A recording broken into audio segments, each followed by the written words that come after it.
دوستوں نے کہا بیوقوف، پردے کے پلے کچھ نہیں تھا، پردے کے پیچھے کوئی اور تھا۔ کسی نے مجھے گلاس پانی کا دیا، میں نے پانی کا گلاس پی لیا۔ اب میں اگر یہی سمجھوں کہ اس پانی نے ہی میری پیاس بجھائی ہے، پانی صرف سبب تھا، پیاس بجھانے والی ذات کوئی اور تھی۔ دنیاوی فلسفے کے اندر اور اخروی اور دینی فلسفے کے اندر فرق یہی ہے کہ جو صرف دنیا دار کافر ہیں وہ ان اسباب کو ہی مسبب سمجھتے ہیں۔ توجہ کرنی ہے آپ نے، بات مشکل ہے لیکن یہ بات اگر آپ کو سمجھ آ گئی ساری زندگی کے لیے کافی ہے۔ مسلمان اور کافر کے کاروبار کے اندر فرق جو ہے وہ صرف نیت کا فرق ہے۔ کام وہ بھی کرتا ہے، کام ہم بھی کرتے ہیں، لیکن کاروبار کے پیچھے فلسفہ مومن کا یہ ہے کہ میں کاروبار اس لیے کر رہا ہوں، میں کما اس لیے رہا ہوں۔ الکاسب حبیب اللہ، حضور فرماتے ہیں کہ ہاتھ سے کمانے والا اللہ کا محبوب ہوتا ہے۔ کما میں اس لیے رہا ہوں کہ اللہ کا محبوب بن جاؤں، اور جو نفع حاصل ہونے والا ہے وہ نفع دینے والی ذات میرے رب کی ذات ہے۔ یہ ہے دینی فلسفہ کہ مسلمان کے ذہن میں ہر وقت یہی ہونا چاہیے کہ اصل مقصود میرا میرے رب کی ذات ہے۔ اگر کام صرف تنخواہ کے لیے کر رہے ہیں تو تنخواہ تو ملے گی، اس رب کی رضا نہیں ملے گی۔ دو دوست تھے، ایک تھا سمجھدار اور ایک تھا تھوڑا سا غبی قسم کا، تھوڑا سا ذہن جو تھا اس کا کمزور تھا۔ دونوں دوستوں میں سے جو سمجھدار تھا اس کی شادی ہو گئی۔ یہ صرف مثال ایز اے مثال ہم سمجھا رہے ہیں آپ کو، اور اس کے ذریعے میں اپنی بات کو سمجھا پاؤں گا، اس لیے میں آپ کو مثال سنا رہا ہوں، یہ کہانی ایک سنا رہا ہوں آپ کو۔ جو سمجھدار تھا اس کی شادی ہو گئی۔ اس نے شادی کے چند دنوں کے بعد جو وہ تھا کمزور ذہن والا، اس کو بلایا اپنے گھر میں اور کہا کہ ہمارے گھر آپ کی دعوت ہوگی، آج آپ نے آنا ہے اور آ کر دعوت کھا جانی ہے۔ دعوت کے لیے پہنچ گیا وقت مقرر پر۔ وہ جیسے گھر میں گیا تو گھر میں کچن کے باہر پردہ لگا ہوا تھا۔ تھوڑی دیر بیٹھے، انہوں نے گفتگو کی، تھوڑی دیر کے بعد پردہ ہلا۔ وہ جو دوست تھا وہ گیا پردے کے پیچھے سے، اس نے ہاتھ کیا اور جا کر ٹرے لے کے آ گیا، بھونا ہوا گوشت اس کے اندر تھا۔ وہ جو تھوڑا غبی قسم کا تھا وہ پریشان ہو گیا، یار پردہ کیسا ہے کہ اس سے گوشت نکل رہا ہے۔ تھوڑی دیر کے بعد وہ گیا، پردہ ہلا اور پردے سے اس نے دوبارہ ہاتھ کیا اور وہاں سے کیا تھا کہ پلاؤ و زردہ لے کر وہ آ گیا، دوست کے سامنے رکھ دیا۔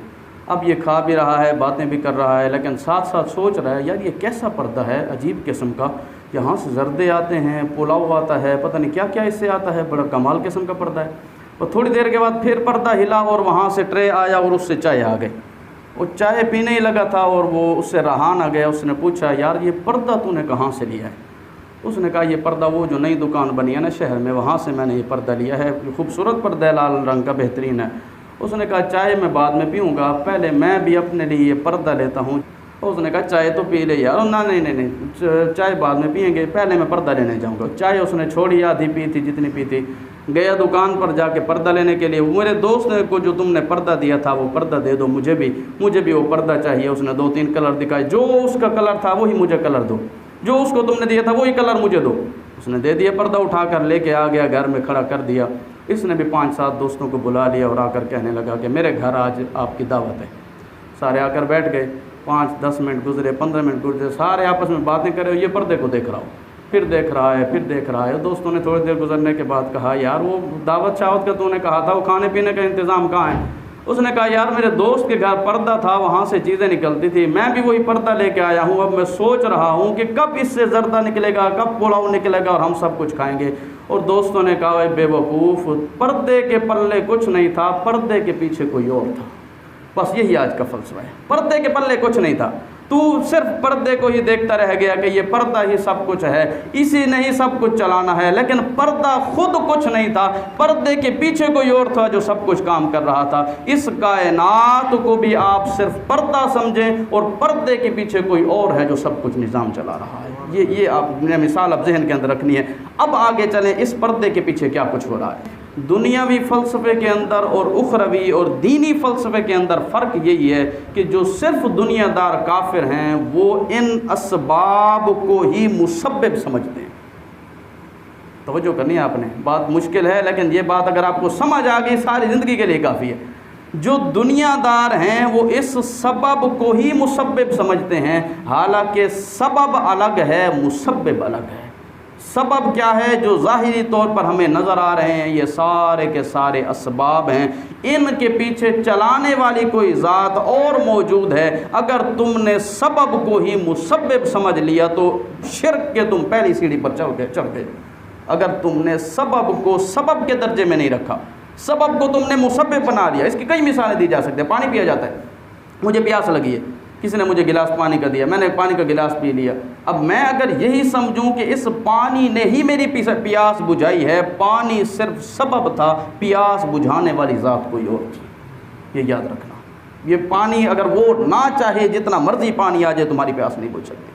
اب مجھے بھوک لگی ہوئی تھی، میں نے کھانا کھایا، اب میں یہ کہوں کہ کھانے نے ہی میری بھوک بجھائی ہے، کسی اور ذات کوئی پیچھے کار فرما نہیں ہے۔ اگر میں سبب کو مسبب کے درجے میں لے جاتا ہوں، وہ مسبب جس نے سب کچھ پیدا کیا ہے، وہ مسبب جس کی کار فرمائیاں پیچھے موجود ہیں، اگر اس مسبب کی طرف میں نہیں جاتا، صرف پردے کا ہی میں ہو کر رہ گیا ہوں، پردے کے پیچھے جو کام کرنے والی ذات ہے اس ذات کو میں نہیں سمجھ سکا، تو میرا دینی فلسفہ شاید مکمل نہیں ہو سکا۔ اسی کو قرآن نے پہلے صفحے کے اندر سورہ بقرہ کے اندر فرمایا تھا، الذین یؤمنون بالغیب۔ مومن کی شان یہ ہے، ایمان کی کہانی یہ ہے کہ کیا کرتے ہیں، سب کچھ جو نظر آتا ہے صرف اس کو نہیں مانتے، جو نہیں نظر آتا اس ذات پر بھی وہ یقین رکھتے ہیں۔ تو یہی ایمان کا فلسفہ ہے، اور اسی کو بات کو جتنا بڑھانا چاہیں آپ بڑھا سکتے ہیں۔ اسی کو رزق کی طرف لے جائیں آپ، کہ مسلمانوں سے سوال کیا جائے، جی آپ کاروبار کیوں کرتے ہیں، کام کیوں کرتے ہیں؟ ہم یہی کہیں گے کہ پیسے آ جائیں گے، نفع ہو جائے گا، نفع مل جائے گا، نفع دینے والا مجھے میرا کاروبار ہے۔ اور کافر سے پوچھا جائے تم کیوں کاروبار کرتے ہو، اگر وہ بھی یہی جواب دے کہ مجھے نفع حاصل ہوگا، پیسے ملیں گے، میں کھاؤں گا، پھر مسلمان اور کافر کے جواب میں کوئی فرق تو نہیں ہے نا۔ مسلمان کے لیے جواب کیا ہے اس کا؟ ہم کاروبار کرتے ہیں، کاروبار جو کر رہے ہیں وہی کریں، کوئی کاروبار نہیں چھوڑنا، بالکل وہی کام کریں، لیکن مسلمان اور کافر کے کاروبار کے اندر فرق جو ہے وہ صرف نیت کا فرق ہے۔ کام وہ بھی کرتا ہے، کام ہم بھی کرتے ہیں، لیکن کاروبار کے پیچھے فلسفہ مومن کا یہ ہے کہ میں کاروبار اس لیے کر رہا ہوں، میں کما اس لیے رہا ہوں۔ الکاسب حبیب اللہ، حضور فرماتے ہیں کہ ہاتھ سے کمانے والا اللہ کا محبوب ہوتا ہے۔ کما میں اس لیے رہا ہوں کہ اللہ کا محبوب بن جاؤں، اور جو نفع حاصل ہونے والا ہے وہ نفع دینے والی ذات میرے رب کی ذات ہے۔ یہ ہے دینی فلسفہ، جس فلسفے کو ہم شاید بھول گئے کہ حقیقت میں وہ پردے کے پیچھے کچھ ہو رہا ہے، پردے کے پیچھے جو ذات موجود ہے سب کچھ کار فرمائیاں اسی کی ہیں۔ آپ اسی سے اندازہ لگا لیں، کئی بار ہم ایک کام کرتے ہیں، اس کام کا نتیجہ نہیں حاصل ہوتا، وہی کام دوبارہ کرتے ہیں، بہت زیادہ نفع حاصل ہو جاتا ہے۔ تو اس کا مطلب ہے بالفعل ہمیں کام جو ہے نفع نہیں دیتا، نفع دینے والی ذات ہمیں کوئی اور موجود ہے۔ یہی فلسفہ ہے، آپ کام کر رہے ہیں، آپ کو ثواب مل رہا ہے۔ اسی کو قرآن نے بیان کیا تھا، قرآن نے کہا رجال لا تلہیہم تجارت ولا بیع عن ذکر اللہ۔ قرآن کہتا ہے ایسے مرد ہیں، اصل میں یہ حضور کے صحابہ کی شان تھی، پھر مردوں کی بات ہو رہی ہے۔ فرمایا ایسے مرد بھی اللہ کے موجود ہیں جن کو تجارت، خرید و فروخت اللہ کے ذکر سے نہیں روکتی۔ اب اس کا کیا مطلب ہے کہ کاروبار کر رہے ہیں تو کیا اللہ اللہ کر رہے ہیں، کسی سے بات ہی نہیں کر رہے؟ حالانکہ بات کریں گے تو پھر تو اللہ کے ذکر سے رک گئے، لیکن ذکر کو ہم نے صرف زبان والا ذکر ہی سمجھ لیا ہے۔ ذکر زبان کا ذکر بھی ہوتا ہے، دل کا ذکر بھی ہوتا ہے، عقل کا ذکر بھی ہوتا ہے۔ اور عقل کا ذکر کیا ہے کہ سوچو میں جو کام کر رہا ہوں اس کام کے اندر میں اللہ کی کتنے احکامات پر عمل کر لوں گا۔ نفع دینے والی ذات میرے رب کی ہے، سب کچھ عطا اسی نے فرمانا ہے، مجھے زندہ رکھنے والی ذات بھی وہی ہے، مجھ سے کام لینے والی ذات بھی وہی ہے۔ میں جو کام کر رہا ہوں رب تعالیٰ کے اس میں کتنے احکامات پر میں عمل کر لوں گا۔ تو یہ ایک فلسفہ ہے، کام وہی ہے، کام میں کوئی فرق نہیں آیا، کام بالکل وہی ہے، سب کچھ وہی ہے، لیکن اسی کام پر آپ کو ثواب مل رہا ہے کیونکہ آپ کی نیت کے اندر یہ موجود ہے میں اپنے رب سے دوستی لگانے کے لیے کام کر رہا ہوں، کیونکہ میرے نبی نے فرمایا ہے القاسم حبیب اللہ، ہاتھ سے کمانے والا اللہ کا محبوب ہوتا ہے۔ تو یہی فلسفہ ہے، یہی مسلمان اور کافر کے درمیان فرق کرنے والی چیز ہے کہ مسلمان کے ذہن میں ہر وقت یہی ہونا چاہیے کہ اصل مقصود میرے رب کی ذات ہے۔ تو یہ جس کے دل کے اندر وہ اصل مقصود والی بات آ گئی، رزق دینے والا اللہ ہی ہے، اس کے علاوہ کوئی رزق دینے والا نہیں ہے۔ حقیقت میں سب کار فرمائیاں اسی ذات کی ہیں۔ قرآن پاک کے اندر رب نے ارشاد فرمایا ان اللہ هو الرزاق، رب تعالیٰ ارشاد فرماتا ہے اللہ تبارک و تعالیٰ ہی تمہیں رزق دینے والا ہے، اللہ تعالیٰ ہی تمہیں رزق دینے والا ہے۔ ایک یہ کہنا کہ اللہ رزق دینے والا ہے، یعنی اللہ بھی دیتا ہے، کوئی اور بھی شاید دے دیتا ہے۔ قرآن نے کیا کہا؟ ان اللہ هو الرزاق، اللہ تعالیٰ ہی تمہیں رزق دینے والا ہے، یعنی اس ذات کی کار فرمائیاں پیچھے موجود نہ ہوں تو تمہیں کچھ حاصل نہیں ہو سکتا۔ ہاں اس نے چیزیں اسباب کے تحت رکھی ہوئی ہیں، اسی چیز کا فرق سمجھنا ہے آج ہم نے کہ اسباب کا انکار بھی نہیں کیا جا سکتا۔ اب یہ مائک ہے تو میں بول رہا ہوں، باہر تک آواز جا رہی ہے، میں نہ بولوں تو باہر تک آواز نہیں جائے گی، اسباب کا انکار نہیں ہے۔ اے سی لگا ہوا ہے تو ٹھنڈک آ رہی ہے، اے سی بند کر دیں اس طرح ٹھنڈک نہیں ہوگی، اسباب کا انکار نہیں ہے۔ لیکن اگر ہم یہی کہیں کہ یہی اے سی ہی، اچھا مجازی مثال کے ذریعے ہم حقیقت کی طرف جاتے ہیں، یہ اے سی والی مثال آپ لے لیں، اگر ہم یہ کہیں کہ خود اے سی ہی ٹھنڈک دے رہا ہے، پیچھے بجلی کا کوئی کام نہیں ہے، تو میرے خیال میں ہم پاگل ہوں گے۔ صرف اے سی کچھ کام نہیں کر رہا جب تک پیچھے بجلی نہ ہو، یہ مجازی مثال ہے۔ حقیقت کی طرف اب آ جائیں، پوری کائنات کا جو نظام چل رہا ہے، جب تک وہ نظام چلانے والی ذات موجود نہ ہو، ایک پتا بھی کائنات کا نہیں ہل سکتا۔ یہ قرآن پاک کے اندر موجود ہے۔ وما تسقط من ورقۃ الا يعلمها، رب فرماتا ہے کوئی پتا نہیں گرتا مگر ہمارے علم کے اندر موجود ہوتا ہے، ہمارے علم کے مطابق سارے کام ہوتے ہیں۔ وما تسقط من ورقۃ الا يعلمها ولا حبۃ في ظلمات الارض ولا رطب ولا یابس الا في کتاب مبین۔ فرمایا جو تم زمین کے اندر ڈالتے ہو، ایک دانہ تم ڈالتے ہو، وہ بھی ہمارے علم میں ہوتا ہے کہ کس دانے نے اگنا ہے اور کس دانے نے نہیں اگنا۔ مسلمان کا ایک فلسفہ ذہن کے اندر یہی ہو کہ حقیقت میں سب کچھ عطا فرمانے والی ذات میرے رب کی ہے، یہ سارے اسباب، میں بھی یہ سبب ہوں، ہدایت میں پیدا نہیں کر سکتا، نہ ہی میری شان ہے، سب کچھ کا خالق اللہ ہے، ہدایت کا خالق بھی اللہ ہے۔ اگر میں آپ کو کوئی ہدایت کی بات کر رہا ہوں تو میں ایک سبب ہوں، پیچھے کوئی اور ذات موجود ہے جس نے مجھے علم دیا، مجھے فکر دی، مجھے سوچ دی، میرے ذہن کو ثابت رکھا، میری زبان کو ثابت رکھا، مجھے اسباب مہیا کیے یہاں بیٹھنے کے۔ آج کے دن 17 جولائی کو یہ بات سنا رہا ہے، اللہ کے پیچھے کتنی کار فرمائیاں موجود ہیں۔ میں کون تھا جب میں پیدا ہوا تھا؟ مجھے کچھ بھی نہیں آتا تھا، پھر اس ذات نے میرے لیے اسباب پیدا کیے، میں نے حفظ کیا، اس ذات نے میرے لیے اسباب پیدا کیے، میں نے درس نظامی عالم کورس کیا، میں نے مفتی کورس کیا، میں نے ایم فل کیا، یہ ساری چیزیں اس ذات کی کار فرمائیاں پیچھے موجود ہیں۔ اگر اس ذات کی کار فرمائیاں موجود نہ ہوں تو آج میں آپ کو نہیں سنا سکتا کوئی بات۔ تو یہی آپ آج کی ابھی کی مثالیں آپ دیکھ رہے ہیں، اگر آپ بھی یہاں پر آئے ہوئے ہیں، اس ذات کی کار فرمائیاں نہ ہوتی، ابھی آپ آ رہے ہوتے، خدا نہ خواستہ آپ کا ایکسیڈنٹ ہو جاتا، کیا کر سکتے تھے آپ؟ اگر اس نے سلامت رکھا ہے تو یہ اسی ذات کی کار فرمائیاں پیچھے موجود ہیں۔ تو یہی کہا گیا کہ اسی کو، نماز کو بھی اسی کے ساتھ رب تعالیٰ نے جوڑا ہے۔ اگر آپ توجہ کریں، قرآن پاک نے کیا کہا ہے؟ اقم الصلاۃ لذکری، نماز قائم کرو تاکہ میں تمہیں یاد رہوں۔ رب تعالیٰ نے یہ فلسفہ بیان کیا ہے کہ صرف اسباب کے بن کر نہ رہ جانا۔ اقیم الصلاۃ، 5 ٹائم میری بارگاہ میں آتے رہو گے، پھر آ گئے، صبح اٹھے تھے، پھر رب کی بارگاہ میں آ گئے، پھر ظہر کا وقت ہوا، کام کاج سے کچھ فری ہوئے تھے، پھر رب کی بارگاہ میں آ گئے، پھر عصر کا وقت ہوا، پھر آ گئے، پھر سورج غروب ہونے والا تھا، پھر آ گئے، پھر رات کو سونے سے پہلے پھر رب کی بارگاہ میں آ گئے۔ اقیم الصلاۃ لذکری، نماز ٹکرے مارنے کا نام نہیں ہے، رب کی یاد کا نام نماز ہے۔ تو یہ قرآن نے بیان کیا، اقیم الصلاۃ، نماز کو قائم کرو، لذکری، میرے ذکر کے لیے، میری یاد کے لیے، تاکہ وہ مسبب الاسباب تمہیں یاد رہے، صرف اسباب کے تم ہو کر نہ رہ جاؤ۔ جس نے اسباب کا انکار کیا اس نے بھی غلط کیا۔ ہاں اللہ تعالیٰ جو کام فرماتا ہے، اللہ تعالیٰ اسباب کے تحت فرماتا ہے۔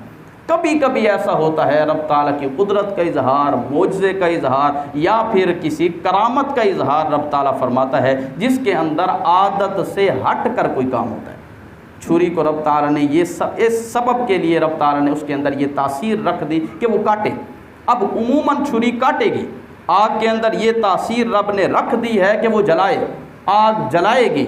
جب بھی آپ جلائیں گے آگ کو، کسی نہ کسی چیز کو جلائے گی اگر اس کے قریب لے کر جائیں گے، لیکن وہ رب چاہے تو اس سے یہ تاثیر ختم بھی کر سکتا ہے۔ یا نار کونی برداً وسلاما علی ابراہیم، اے آگ میرے ابراہیم پر ٹھنڈی ہو جا، گلزار ہو جا۔ تو یہ کیا تھا؟ وہ اسباب کے تحت ہے، لیکن وہ جو سبب پیدا فرمانے والا ہے، وہ جو تاثیریں رکھنے والا ہے، اگر اس تاثیر کو وہ سلب کر لے تو اس چیز پر بھی وہ قادر ہے۔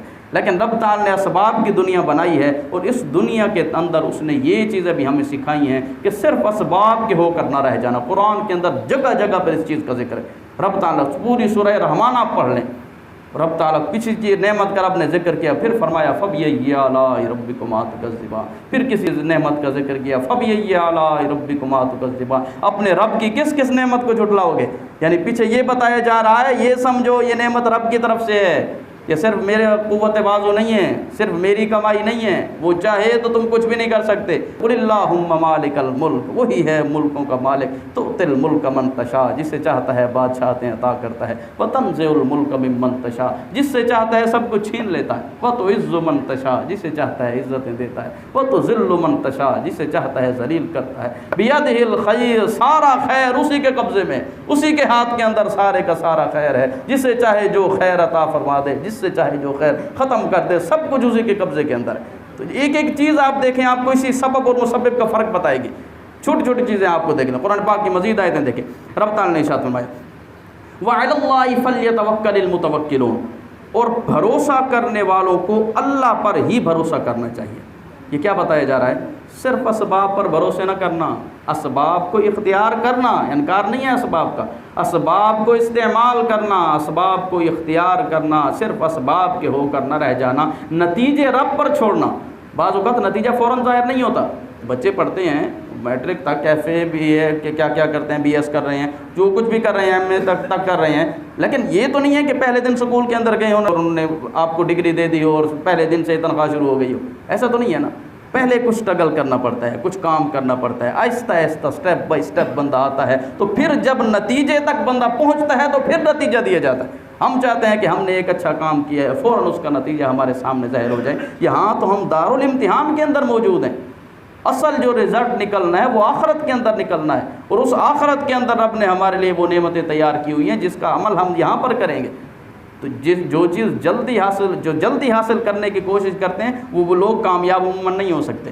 شیخ سعدی رحمۃ اللہ تعالیٰ نے فرمایا تھا ہر چیز زود بر آیت دیر نہ پایت۔ شیخ سعدی نے گلستان کے اندر کہا کہ جو چیز جلدی حاصل ہو جائے عموماً وہ دیر تک نہیں رہتی۔ شیخ سعدی نے کہا تھا جو جلدی نتیجہ حاصل کرنے کی کوشش کرتے ہیں پھر ان کے نتیجے دیر پا نہیں ہوتے۔ تو رب تعالیٰ نے جو ہمیں نتائج کی اعمال کی دنیا کے اندر بھیجا ہے، اعمال کرتے رہو، کرتے کرتے کرتے نتیجے آخرت کے اندر نکلنے ہیں، پھر وہ نتیجے جو نکلنے ہیں، وہ جو دائمی نعمتیں ملنی ہیں، وہ نعمتیں کبھی ختم ہونے والی ہیں ہی نہیں۔ فی صدر مخدود وطلح ممدود وظل ممدود وماء مسکوب، یہ جنت کی صفات ہیں۔ وفاکہۃ کثیرہ، کثیر پھل ہوں گے، لا مقطوعۃ ولا ممنوعہ، نہ ختم ہوں گے نہ روک ٹوک ہوگی۔ وفرش مرفوعہ، فرش بچھائے جائیں گے، تخت بچھائے ہوئے، انا انشأناہن انشاء فجعلناہن ابکارا عربا اترابا، حوروں کا ذکر کیا جائے، لاصحاب الیمین، یہ دائیں ہاتھ والوں کے لیے نعمتیں ہوں گے۔ رب تعالیٰ نے یہ ساری نعمتیں رکھی ہوئی ہیں۔ تو کیا فرمایا گیا؟ صرف اسباب کے ہو کر نہیں رہ جانا۔ اگلی آیتیں دیکھیں، جو رب تعالیٰ نے یہی فلسفہ سمجھایا ہے کہ اسباب کا ہو کر نہیں رہ جانا، مسبب الاسباب کی طرف تم نے کوشش کرنی ہے۔ اب غور کرنا اب کہ رب تعالیٰ نے قرآن پاک ہمیں سوال قائم کر کر کے اس کے جواب دے رہا ہے، یہ آپ نے توجہ کرنی ہے۔ قرآن پاک کے اندر رب تعالیٰ نے ارشاد فرمایا افرأیتم ما تمنون، ذرا بتاؤ جو تم نطفہ گراتے ہو، اانتم تخلقونہ ام نحن الخالقون، کیا تم اسے پیدا کرتے ہو یا ہم پیدا کرتے ہیں؟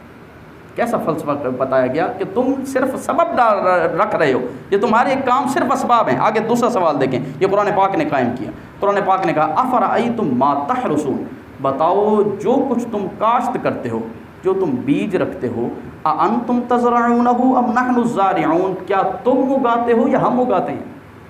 یہی وہ سبب مسبب بتایا جا رہا ہے۔ یہ تمہارا رکھنا یہ سبب تھا، مسبب نہیں تھا، مسبب کوئی اور ذات تھی۔ انتم تزرعونہ ام نحن الزارعون، کیا تم اگاتے ہو یا ہم اگاتے ہیں؟ کتنی چیزیں زمین کے اندر موجود تھی، کوئی فوت ہو جائے، جانور مر جائے، اس کو بھی تو زمین میں ڈالتے ہو، اس کا تو درخت نہیں اگاتا کہ بکری کا درخت اگ گئے ہو، لیکن بیج ڈالا ہے تو اس کا درخت اگ گیا۔ تو یہ کیا ہے؟ یہ کوئی پیچھے ذات موجود ہے، کار فرما، پردے کے پیچھے کسی کے کام موجود ہیں، کسی کی کار فرمائیاں موجود ہیں۔ تیسرا سوال قرآن نے قائم کیا، فرمایا افرأیتم الماء الذی تشربون، کیا ذرا تم بتاؤ وہ پانی جو تم پیتے ہو، اانتم انزلتموہ من المزن ام نحن المنزلون، تم بادلوں سے برساتے ہو یا ہم بادلوں سے برساتے ہیں؟ کیسے سوال قائم کر کر کے قرآن جواب دے رہا ہے۔ آگے چوتھا سوال، یہ سورہ واقعہ کے اندر یہ بات ہے، قرآن پاک کی سورہ واقعہ بڑی اہم ترین صورت ہے، جنت کا تذکرہ بھی اس کے اندر موجود ہے، اور یہاں پر سوال قائم کر کے رب تعالیٰ نے یہ فلسفہ سمجھایا ہے کہ سبب اور چیز ہے، مسبب اور چیز ہے۔ قرآن نے کہا افرأیتم النار التی تورون، کیا وہ آگ افرأیتم، تم بتاؤ تو صحیح، النار التی تورون، وہ آگ جسے تم روشن کرتے ہو، اانتم انشأتم شجرتہا ام نحن المنشئون، کیا اس آگ کے لیے درختوں کو تم پیدا کرتے ہو یا ہم پیدا کرتے ہیں؟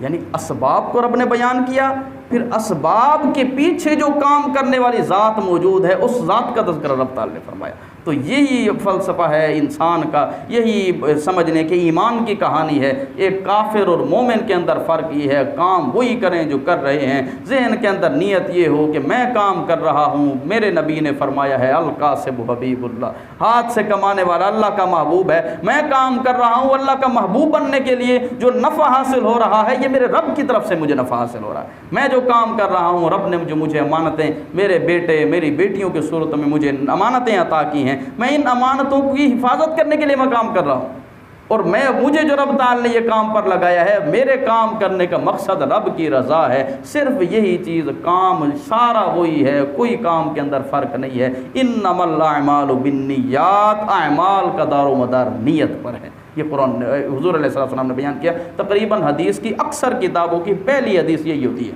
بخاری شریف کی پہلی حدیث بھی یہی ہے، دیگر مشکاہ شریف کی پہلی حدیث بھی یہی ہے، محدثین سب سے پہلی حدیث کی کتابوں میں یہی ذکر کرتے ہیں، انما الاعمال بالنیات۔ حضرت عمر بن خطاب رضی اللہ تعالیٰ عنہ اس حدیث پاک کے راوی ہیں، فرماتے ہیں حضور نے ارشاد فرمایا تھا اعمال کا دار و مدار نیت پر ہے۔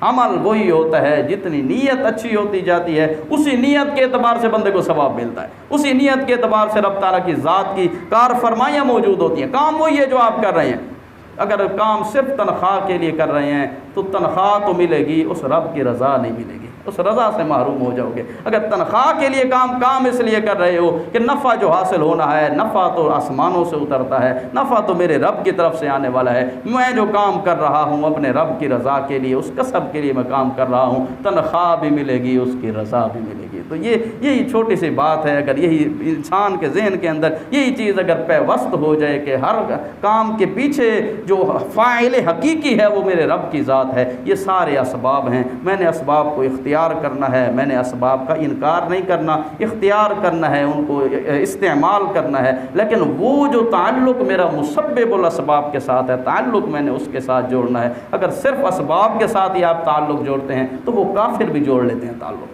صرف اسباب کے ساتھ تعلق جوڑ کر ان سے نفع حاصل کرنا اور دنیا کی زندگی گزارنا، یہ کام کافر بھی کر لیتے ہیں۔ ایک مسلمان کی شان یہ ہے کہ وہ صرف اسباب کا ہو کر نہ رہے بلکہ مسبب الاسباب کے ساتھ اپنا تعلق جوڑے۔ رب تعالیٰ مجھے بھی اس پر عمل کی توفیق عطا فرمائے، ہم سب کو عمل کی توفیق دے، ہماری نیتوں کے اندر رب تعالیٰ درستگیاں پیدا فرمائے۔